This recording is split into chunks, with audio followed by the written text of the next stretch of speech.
করছে। প্রকৃতির অবদান যেটা একমাত্র আপনাদের এখানে দেখা যায়, বর্ধমান জেলায় দেখা যায় না। এই বন, এই শালবন বর্ধমান জেলায় নেই।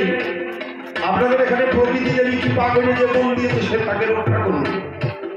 গোটা পৃথিবীকে বাঁচাতে, পৃথিবীর স্বার্থে এই বন জঙ্গল রক্ষা করুন। নিজেদের স্বার্থে আমাদের এগুলো করতে হবে। এই যে কামনা বাসনা, আমার একটা ঘর করতে হবে, একটা গাছ চুরি করে নিয়ে কেটে নিয়ে আয়, বলে একটা রোপণ করো বৃক্ষ, তারপর একটা কাটবে। অবশ্যই দরকার হলে তাকে কাটতে হবে, কিন্তু একটা বৃক্ষ তৈরি করতে হবে পাশে।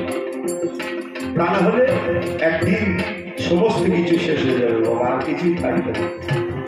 যদি সৃষ্টিকে ধরে রাখতে হয়, যদি সৃষ্টিকে ধরে রাখতে হয়, তাহলে এই বন জঙ্গলকে বাঁচাতে হবে, নচেত সৃষ্টি ধ্বংস পরিণত হবে। সৃষ্টির আর থাকবে না। সিন্ধুদের সেই সিন্ধু সভ্যতার মতো একদিন আমাদের এই মানব সভ্যতা ধ্বংস হয়ে যাবে।